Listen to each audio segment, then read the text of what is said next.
जाएंगे। तो दो उपाय मैंने बताए, एक तो शुद्ध तेल खून से निकाला हुआ, और दूसरा शुद्ध घी। गाय का हो तो बहुत अच्छा, नहीं तो भैंस का। तीसरा नियम है चीनी मत खाओ, तो कफ का कभी भी रोग नहीं आएगा। कफ के रोग आप जानते हैं क्या है? एक तो मोटापा, ये जो आजकल मोटापा बढ़ रहा है हमारे देश में, ये कफ की विकृति का रोग है। रेशा गिरता है नाक से, सर्दी होती है, जुकाम होता है, खांसी होती है, बलगम बनता है। अगर आप चीनी खाना छोड़ दो, गुड़ खाओ, गुड़ तो आपके यहां मिलता है ना, तो गुड़ खाया करो, चीनी बंद कर दो। चीनी छोड़ते ही कफ ठीक होता है, घासलेट और डालडा छोड़ते ही पित्त ठीक होता है, और रिफाइंड ऑयल तीनों हो गया संतुलित, अब बीमारी नहीं आएगी आपको। और अगर आ गई है तो ऐसे ही ठीक हो जाएगी, करके देखो। मैंने सैकड़ों मरीजों पे ये एक्सपेरिमेंट किए, तब मैं आपको बता रहा हूं। दांत के मरीजों को मैं कोई दवा नहीं देता, मैं होम्योपैथी की प्रैक्टिस करता हूं। तो बहुत मरीज आते हैं मेरे पास, वो कहते हैं जी बात है, मैंने घुटनों का दर्द, कमर का दर्द, तो मैं उनको खाली गोलियां दे देता हूं। आप जानते हैं होम्योपैथी में सफेद सफेद मीठी मीठी गोलियां आती, उसमें दवा नहीं डालता, ऐसे ही दे देता हूं, लो खाओ दवा। तो मरीज को लगता है मैं दवा खा रहा, वास्तव में वो दवा होती नहीं, वो तो मीठी गोली है। फिर मैं उसको कहता हूं कि कुछ पथ्य है, और वो पथ्य मेरी असली दवा है। ये गोली तो ऐसे ही उसको बुलावे में रखने के लिए खिलाता हूं, नहीं तो मरीज मानता ही नहीं, कहता मुझे तो दवा चाहिए जी। दिमाग ऐसा उल्टा हो गया है, बोतल चढ़ाओ जी, जरूरत नहीं फिर भी चढ़ा दो, इंजेक्शन लगा दो, संतोष ही नहीं होता मरीज को। तो खाली गोली दे देता हूं कि ये खाते रहो, 4-4 गोली सुबह दोपहर शाम। फिर उनसे कहता हूं कि पथ्य ये है कि शुद्ध तेल खाना है, घर में शुद्ध तेल की व्यवस्था करो। अब वो खाने लगता है, 4-6 महीने बाद उसका कोलेस्ट्रॉल चेक कराते हैं, नॉर्मल आता है। शुद्ध तेल खाते, ट्राइग्लिसराइड नॉर्मल आता है। तो कोलेस्ट्रॉल नॉर्मल हुआ तो फिर सब ठीक होने ही वाला है, हृदय की हर बीमारी ठीक होगी। कोलेस्ट्रॉल नॉर्मल हो जाए तो शुगर भी ठीक होगी, डायबिटीज भी ठीक होगा। मैंने इस पर थोड़ा रिसर्च किया कि तेल में है क्या ऐसा, शुद्ध तेल में क्या है। तो शुद्ध तेल की जो चिकनाई है उसमें प्रोटीन कंटेंट है, और ये मिलावट वाला तेल जब आता है ना तो उसकी चिकनाई कम हो जाती है, वो ही सारी गड़बड़ शुरू करता है।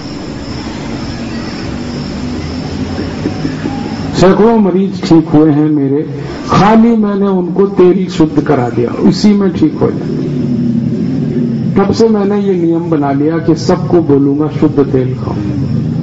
मैं 20 साल से शुद्ध तेल खाता हूं अपने घर में, और 20 साल में एक दिन भी कभी हॉस्पिटल में नहीं गया।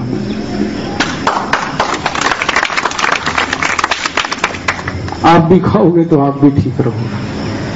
माताओं को बड़ी गलतफहमी है कि तेल शुद्ध है ना तो चिकनाई ज्यादा है, चिकनाई वाला ही तेल होता है, बिना चिकनाई का तो पानी है, तो तेल कहाँ है।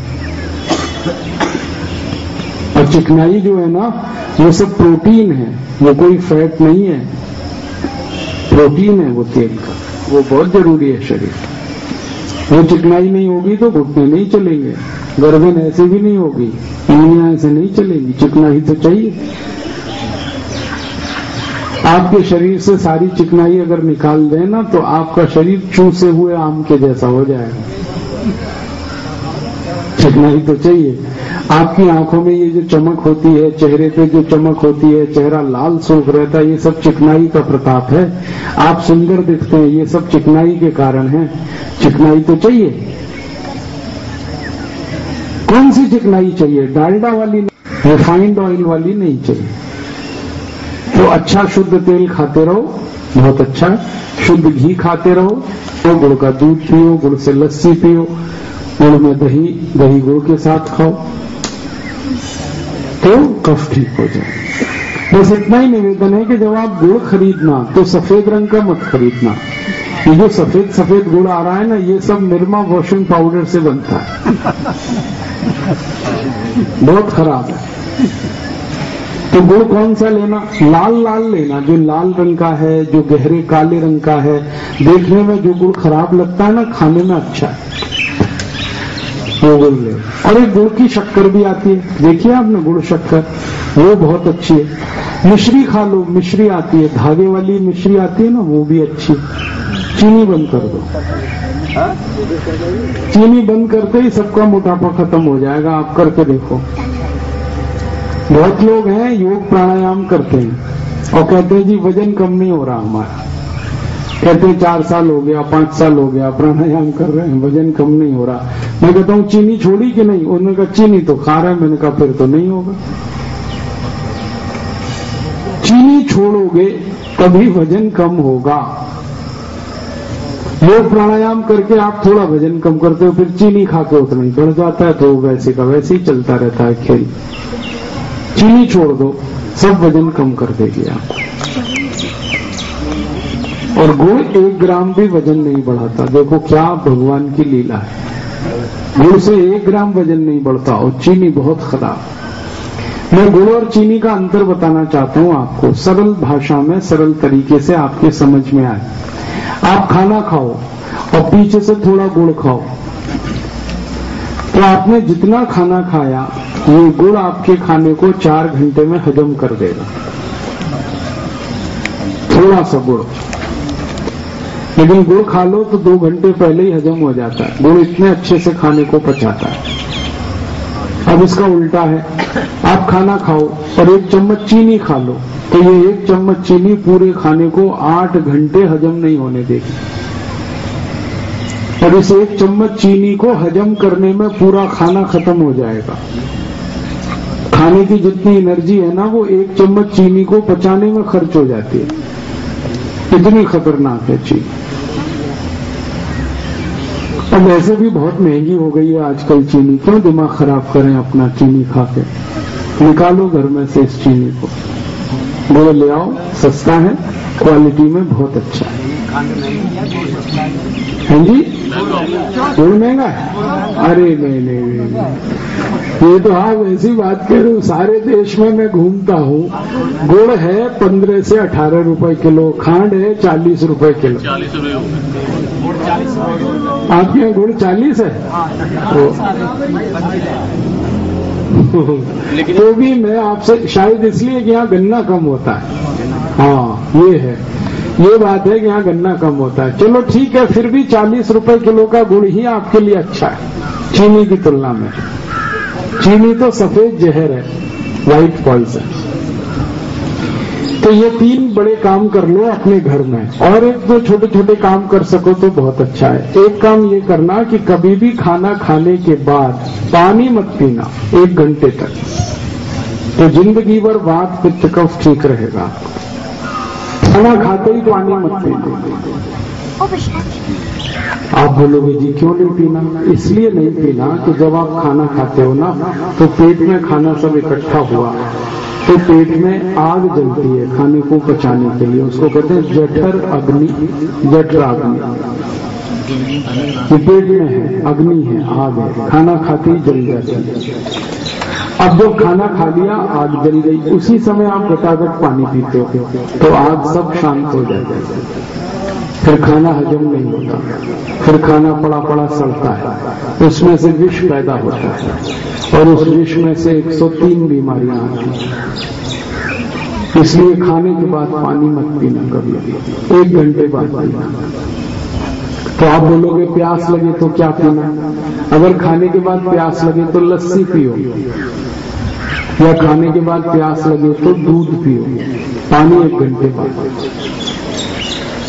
दोपहर को खाना खाया, प्यास लगी तो लस्सी पी लो, शाम को खाना खाया, प्यास लगी तो दूध पी लो, पानी 1 घंटे बाद पी लो। इस नियम से जिंदगी भर वात पित्त कफ आपका संतुलित रहेगा, क्योंकि जो खाया है वो ठीक से हजम होगा, और जो खाया हुआ ठीक से हजम हो तो फिर उसी में से रक्त बनेगा, मांस बनेगा, मज्जा बनेगी, वीर्य बनेगा, शुक्र बनेगा, सब कुछ उसी में से बनने वाला है जो खाया हुआ है, अगर वो ठीक से हजम होता है तो। और अगर हजम नहीं होगा खाया हुआ ठीक से तो विष बनेगा और फिर दुनिया भर के रोग आने वाले। इसलिए खाने के 1 घंटे बाद पानी पियो। पानी हमेशा घूट घूट करके पिया करता है। एक घूंट पानी पिया, थोड़ी देर रुके, फिर एक घूंट पिया, फिर थोड़ी देर रुके, फिर एक घूंट पिया, फिर थोड़ी देर रुके, ऐसे पानी पीने की आदत डाला। ये गटागट पानी पीना ठीक नहीं है। आप बोलोगे क्या नुकसान है? जब हम गटागट पानी पीते हैं ना तो सारा पानी बहुत जल्दी नीचे उतरता है, तो मुंह की जो लार है उसको पानी से मिलकर अंदर जाने का समय नहीं मिलता, और ये मुंह की लार ही है जो तेजाब को शांत करती है पेट के। और घूंट घूंट पानी पियो तो मुंह की लार पानी के साथ अच्छे से मिलकर अंदर जाती है और लार तेजाब को शांत करती है, और जिनके पेट का तेजाब शांत होता है उनकी जिंदगी में कभी रोग नहीं आता। तो आप जिंदगी भर निरोगी रहोगे पानी घूंट घूंट लिया। आपने देखा है सारे पशु पक्षी इस नियम का पालन करते हैं, पानी घूंट घूंट पीने का। कुत्ते को देखो पानी चाट के पीता है, चिड़िया को देखो एक एक घूंट पानी पीते, एक बूंद पानी का लेगी, फिर चोंच चलाएगी, फिर पिएगी, फिर एक बूंद लेगी, फिर चोंच चलाएगी। गाय को देखो, बैल को देखो, बकरी को देखो, सब घूंट भर के पानी पीते हैं। मनुष्य है जो घटाघट पानी पीता है।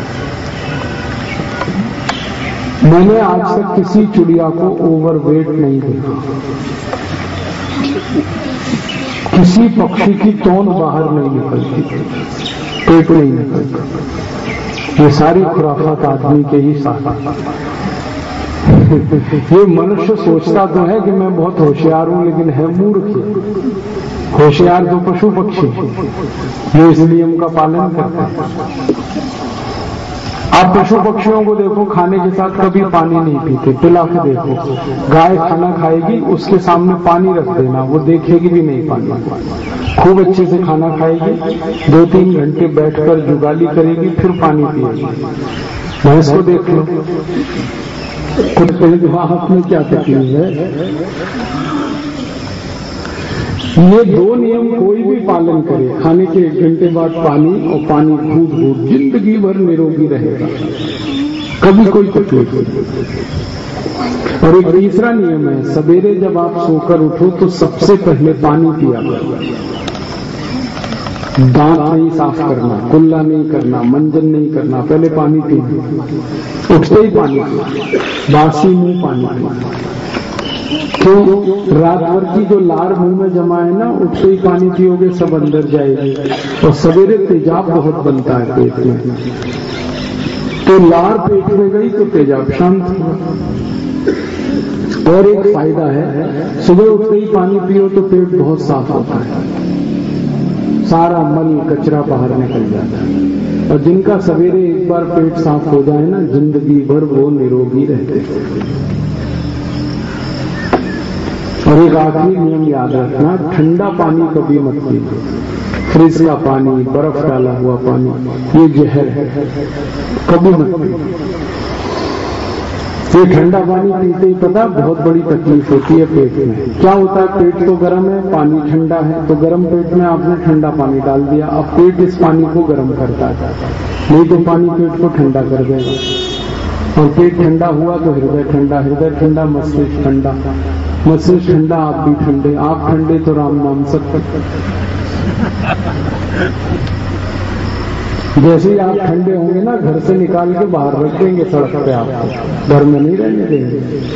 जो घर आपने बनाया लाखों करोड़ों का, उसमें ही नहीं रहने देते, आप निकाल के बाहर कर देते।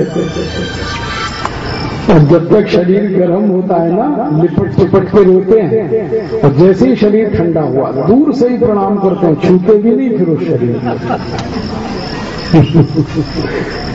आप देख लो, ठंडे शरीर की इज्जत नहीं है।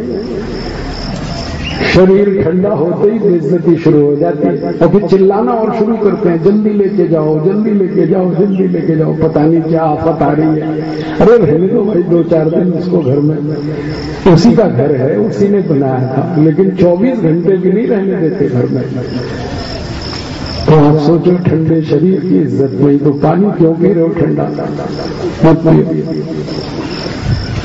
बाद में पता है क्या होता है, जब हम पानी पीते हैं बहुत ठंडा, पेट तो गर्म है, पेट पानी को गर्म करता है। अब पेट पानी को गर्म करेगा तो पेट को एनर्जी चाहिए, ऊर्जा चाहिए गर्म करने के लिए।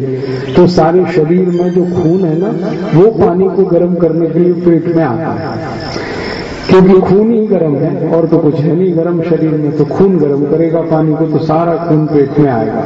तो खून की कमी मस्तिष्क को हो सकती है, हृदय को हो सकती है, उसी में चला जाएगा आदमी। मत पीना ठंडा। मैंने देखा ठंडा पानी पीने वाले लोगों को, अमेरिका में बहुत लोग ठंडा पानी पीते हैं। मैं पहली बार जब अमेरिका गया तो मैंने देखा वहां के लोग चिल्ड वाटर पीते हैं, पानी को फ्रिज में रखते हैं, 4-5 दिन ठंडा होता है, फिर उसमें बर्फ डालते हैं, फिर पीते हैं, ऐसे ठंडा पानी पीते हैं। फिर मैं देखता था उनको कि इनकी तकलीफ क्या है, इतना ठंडा पानी पी रहे, इनको कुछ प्रॉब्लम है। तो उनकी प्रॉब्लम एक दिन मेरे पकड़ में आई। सारे अमरीकी टॉयलेट में 1-1 घंटे बैठ रहे हैं संडास कर, कोई 1 घंटा बैठेगा, कोई 1.5 घंटा बैठेगा, कोई 2 घंटे बैठता है। फिर मैं पूछता था उनको कि तुम करते क्या हो टॉयलेट में 1-1 घंटे 1.5 घंटे? वो कहते हम न्यूज़पेपर पढ़ते हैं, मैगजीन पढ़ते हैं। क्यों भाई? कहते टट्टी नहीं आती, इंतजार करना पड़ता है, इसलिए न्यूज़पेपर पढ़ते। क्यों नहीं आती टट्टी? मैंने उन पर बहुत रिसर्च किया, इनका चक्कर क्या है। तो देखा कि उनकी जो बड़ी आंत है ना, लार्ज इंटेस्टाइन, वो सभी की बंद है, संकुचित है। ये बड़ी आंत होती है ना पेट में, जिसमें से मल निकलता है, वो ऐसे खुली होती है पाइप के जैसे, लेकिन अमरीकियों की वो ऐसे बंद है, और ये ठंडे पानी से हुई है। और जब ये बंद हो जाएगी तो मल निकलेगा कैसे? तो बहुत ताकत लगाते हैं वो, फिर भी नहीं निकलती। अब बेचारे कभी कभी तो गाना गाते हैं, मेरे सपनों की रानी कभी आएगी, वो आती नहीं। और जब ज्यादा तकलीफ होती है ना, तो दूसरा गाना गाते हैं, एक बार आजा आजा आजा, फिर भी नहीं आया। ये समस्या है ठंडे पानी। फिर इनको मैंने देखा अमरीकियों को, वो पूछते थे किराची भाई आप बताओ क्या करें, योग करें प्राणायाम करें? मैंने कहा तुम खाली गर्म पानी पियो बस, योग प्राणायाम बाद में करना, पहले गर्म पानी। तो जो गर्म पानी पीना शुरू करे उसी का ठीक हो जाता, 3-4 दिन में पेट साफ होने लगता है। इनके सारे के सारे तकलीफें। अब आप जानते हो जब टट्टी नहीं उतरेगी, मल नहीं उतरेगा तो कब्जियत होगी, और एक कब्जियत 100 बीमारियों का घर है। माने 100 बीमारी आएगी जब कब्जियत आती है, गर्मी होगी, और जब सर्दी आएगी तो गर्म पानी पीना है। तो ये 4 तो छोटे नियम। पानी खाने के 1 घंटे बाद पानी घूट घूट भर के पीना, सुबह उठते ही पहले पानी पीना, और ठंडा पानी नहीं पीना। ये 4 नियम जो पालन करे जिंदगी भर सुखी रहेगा, निरोगी रहेगा। और 3 नियम बड़े बताए, तेल शुद्ध खाओ तो वात का रोग नहीं, और चीनी बंद करके गुड़ खाओ तो कफ का रोग। अब एक नियम मुझे और बताने के लिए कहा गया कि खड़े होकर पानी मत पीना कभी। ऐसे 7,000 नियम है आयुर्वेद में, मैंने तो 3-4 ही बताया है। खड़े होकर पानी नहीं पीना, हमेशा बैठ के पानी पीना।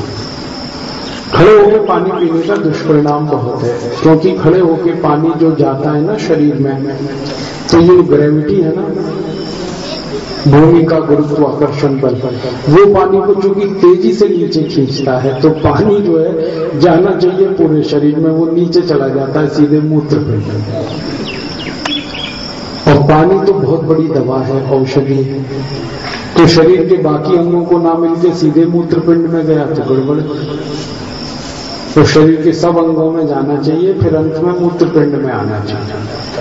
खड़े खड़े जो पानी पीते हैं वो सीधे मूत्र पिंड में जाता है, वो गड़बड़। बैठते ही पीना अच्छा। चले आगे बढ़े। ये तो हुआ कि जीवन में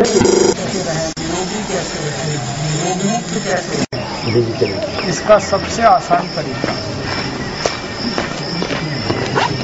लेकिन कभी कभी कोई बीमारी आ जाए तो अपने घर की जो दवाएं हैं इनका उपयोग करो। भगवान की बनाई गई आयुर्वेद की दवाएं अपने घर में हैं, इनका उपयोग करो, इससे हर बीमारी ठीक होती है। आपको हैरानी होगी जान के कि आपके घर में कम से कम 108 दवाएं हैं। जीरा है, धनिया है, हल्दी है, तेजपत्ता है, दालचीनी है, काला नमक है, सेंधा नमक है, देशी गाय का घी है, दही है, छाछ है, मक्खन है, मिश्री है, गुड़ है, सूंठ है, अदरक है, काली मिर्च है। ऐसी 108 दवाएं सब घर में हैं। इन दवाओं से हर बीमारी ठीक होती है, बस पता नहीं हमें। शरीर के सब अंगों में जाना चाहिए, फिर अंत में मूत्रपिंड में आना चाहिए। खड़े खड़े जो पानी पीते हैं वो सीधे मूत्रपिंड में जाता है, वो गड़बड़, बैठ के ही पीना अच्छा। चले आगे बढ़े। ये तो हुआ कि जीवन में सुखी कैसे रहें, निरोगी कैसे रहें, रोग मुक्त कैसे रहें, इसका सबसे आसान तरीका। लेकिन कभी कभी कोई बीमारी आ जाए तो क्या करें? तो अपने घर की जो दवाएं हैं इनका उपयोग करो। भगवान की बनाई गई आयुर्वेद की दवाएं अपने घर में हैं, इनका उपयोग करो, इससे हर बीमारी ठीक होती है। आपको हैरानी होगी जान के कि आपके घर में कम से कम 108 दवाएं हैं।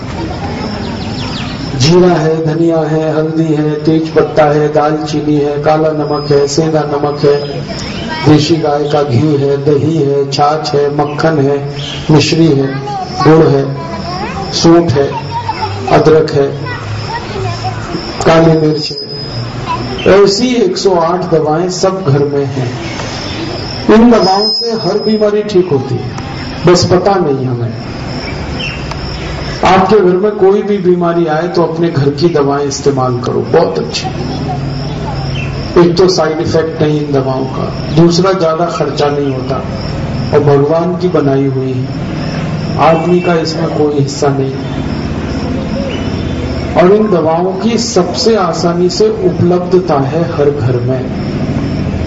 करोड़पति हो या रोडपति, सबके घर में ये दवाएं। मैं कुछ दवाएं बताता हूं, आप हमेशा उनका उपयोग करो। जैसे डायबिटीज है किसी को, घर में इसकी दवा है। डायबिटीज की क्या दवा है? मेथी का दाना, इसको बनाओ पाउडर, पीस के बना लो पाउडर। फिर है जामुन की गुठली, जामुन का फल है, जामुन तो खा लो, गुठली को सुखा लो धूप में और उसको पीस के पाउडर का पाउडर, जामुन की गुठली का पाउडर, करेले का पाउडर और मेथी दाना, ये चारों को पीस के बराबर मात्रा में शीशी में भर के रख लो। यही दवा है डायबिटीज की। इसको खाना कैसे है? 1 चम्मच सुबह खाओ, 1 चम्मच शाम, गर्म पानी के साथ, खाना खाने से 1 घंटे पहले। ये तरीका है खाने का। बस 4 से 6 महीने कोई भी खा लेगा, शुगर सबकी ठीक हो जाएगी। मैंने हजारों लोगों की शुगर ठीक की है इस छोटी सी नुस्खे से, और ये नुस्खा मेरा नहीं है, आयुर्वेद का। इसमें साइड इफेक्ट नहीं है, खर्चा बहुत कम होगा, दवा आसानी से आप खुद बना सकते हो, और इस दवा को एक्सपायरी डेट नहीं है, खत्म हो जाए और बना लो, फिर खत्म हुई और बना लो। तो आप याद रखो, ये दवा डायबिटीज की बहुत अच्छी दवा है। और डायबिटीज के मरीज ये दवा खाते खाते थोड़ा प्राणायाम करें, अनुलोम विलोम और कपालभाति, तो और जल्दी ठीक होगा। बहुत जल्दी शुगर ठीक होती है। और मैंने बहुत मरीजों की शुगर ठीक की, और उसके बाद जब शुगर ठीक हो जाती है ना, तो मैं उनकी ये दवा बंद करा देता हूँ। फिर उनसे कहता हूँ 200 ग्राम चीनी खा के देखो एक दिन। वो खाते हैं और एक यूनिट उनकी शुगर नहीं बढ़ती। फिर इतनी बढ़िया दवा है, आप भी इसका इस्तेमाल करो अगर घर में किसी को डायबिटीज है तो। जामुन का बीज। दूसरी दवा बताता हूँ हृदय के लिए। हृदय की सब बीमारियों की एक दवा अपने घर में है। जैसे हृदय का ब्लॉकेज है कहीं पे, डॉक्टर कहेगा ऑपरेशन कराओ, मत कराना, क्योंकि 2.5-3 लाख खर्च होगा और वो ऑपरेशन बेकार है। 7-8 महीने बाद वो बेकार हो जाता है। हृदय के ऑपरेशन में डॉक्टर एंजियोप्लास्टी जब करता है ना, तो एक छोटी सी स्प्रिंग डालता है, वो स्प्रिंग एक तो 10 रुपए की बनती है और आपको वो 2.5 लाख रुपए में डलती है। लूट बहुत है उसमें। और दूसरा, वो स्प्रिंग 6-7 महीने में ही बेकार हो जाती है। आपने ऑपरेशन कराया, 6-7 महीने ठीक रहेगा, फिर दोबारा अटैक आ सकता है। तो क्या फायदा 2.5-3 लाख खर्च की। इससे अच्छा ऑपरेशन मत कराओ। फिर क्या करो, अपने घर में एक दवा है वो खाओ। वो दवा क्या है? घी का रस पियो। घिया है ना, घिया, वो हृदय की सबसे अच्छी दवा है। घी के छोटे छोटे टुकड़े करो, छिलका मत उतारना, इसको मशीन में डाल के रस निकाल लो। अब इस रस को पियो। इसमें थोड़ा धनिया पत्ता, थोड़ा पुदीना पत्ता, थोड़ा तुलसी पत्ता पीस के डाल दो। 8-10 पत्ते धनिया, 8-10 पत्ते पुदीने, 8-10 पत्ते तुलसी, थोड़ी काली मिर्च, और लगातार 4 से 6 महीने पिला दो किसी को भी घी का रस। उसका 99% अगर ब्लॉकेज है तो वो भी निकल जाता है। घिया इतनी बढ़िया दवा है। और ये घी का रस जो भी पिएगा ना, सबका ब्लड प्रेशर ठीक होगा, बीपी ठीक हो जाएगा। घी का रस जो भी पिएगा उसका कोलेस्ट्रॉल ठीक हो जाएगा, ट्राइग्लिसराइड ठीक होगा। लगातार घी का रस पीते रहो तो शुगर भी ठीक कर देता है। बहुत बढ़िया है। और घिया सब जगह मिलता है, आसानी से मिलता है। बहुत लोगों के मन में आजकल एक डर बैठ गया है कि घी में इंजेक्शन लगा देते हैं, फिर क्या करें। अगर घी में इंजेक्शन लगा दिया तो उस घी को मत लेना, पहचान कर लेना उसकी, इंजेक्शन लगा कि नहीं लगा। आप बोलोगे कैसे पहचाने? घी को हाथ में पकड़ो और उसमें नाखून जो है ये गड़ाओ, अंगूठे का नाखून, तो ये घुस गया अगर घी में तो घिया एकदम शुद्ध है। और ये नाखून नहीं घुसा तो समझ लो उसमें इंजेक्शन लग गया। तो वो घिया मत लो जिसमें इंजेक्शन लग गया। माने नाखून जिसमें नहीं घुस रहा है वो घिया छोड़ दो, और जिसमें नाखून घुस रहा है वो ले लो। घिया अपने घर में भी पैदा कर सकते हो। थोड़ी भी खाली जमीन है, लगा दो उसमें एक बीज, उसकी बेल आ जाएगी, घिया मिले। और कुछ दवाएं बताता हूँ। बवासीर है, बवंदर है, इसकी दवा अपने रसोई में है, उसका नाम है काला दाग, काला मुनक्का। ये जो काला मुनक्का है इसको रात को पानी में डाल दो, 5-6 मुनक्के रात भर पानी में रखो। सवेरे उस मुनक्के को खोलो तो उसका बीज निकाल दो। बीज उसका जहरीला है, मत खाना। तो बीज निकाल के मुनक्का चबा के पीछे से वही पानी पियो जिसमें आपने मुनक्का डाला। 4 से 6 महीने आप खा लोगे मुनक्का तो बवासीर बिल्कुल ठीक हो, बवंदर भी ठीक होगा, फिशुला भी ठीक होगा। ऑपरेशन कराने की जरूरत ही नहीं। और जब ताजा अंगूर मिलता हो ना तो काला अंगूर ले लो, उसको पीस के उसका रस निकाल लो। आधा कप रस सवेरे निन्ने पेट पी लो तो भी बवासीर ठीक होगा, बवंदर ठीक होगा। अपने घर में और एक दवा है, उसका नाम है मूली। मूली का नीचे का हिस्सा है ना सफेद वाला, उसको पीसकर उसका रस निकाल लो आधा कप, और वो रस खाने के आधा घंटे बाद पियो सुबह शाम। तो 20-20 साल पुराना बवासीर ठीक हो जाता है। कितनी अच्छी दवा है, घर में ही है, मूली छूट जाती है इससे।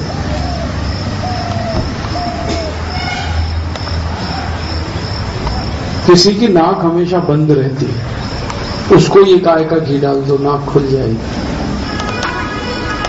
तो बहुत अच्छी दवा है। ऐसे ही गले के दर्द में, गले के दर्द की सबसे अच्छी दवा हल्दी है। हल्दी ले लो और गर्म दूध में या गर्म पानी में पी जाओ उसको, सब गले के दर्द ठीक करते हैं। बच्चों के गले में अक्सर दर्द होता है टॉन्सिल्स का, तो ऑपरेशन मत करा। ये हल्दी लेना आधा चम्मच और मुंह खोल के अंदर डाल देना यहाँ पे, और फिर 1 घंटे कुछ खाने पीने को नहीं देना। 1 घंटे में ये सारी हल्दी नीचे उतर जाएगी। और एक बार आपने हल्दी डाली, जिंदगी भर के लिए टॉन्सिल ठीक हो जाएगी।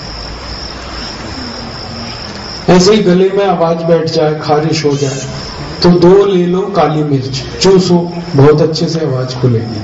काली मिर्च के साथ थोड़ा मुलेठी ले लो और उसके साथ थोड़ा दालचीनी ले लो, अच्छे से और गला खुल जाएगा। बहुत बढ़िया दवा है। ऐसे गले में एक बीमारी है थायराइड की, हाइपरथायराइडिज्म। इसकी बहुत अच्छी दवा है, धनिया पत्ते की चटनी बनाओ, 1 चम्मच चटनी आधे गिलास गर्म पानी में मिला के पियो, तो थायराइड की सारी बीमारी ठीक। और थायराइड ठीक है तो मोटापा अपने आप कम हो जाता है। छाती के रोग हैं, दमा, अस्थमा, ब्रोंकियल अस्थमा, इसके लिए दालचीनी लो, पाउडर बनाओ और चम्मच आधी दालचीनी पाउडर, चम्मच आधी शहद, दोनों मिला के चाट के खाओ 3-4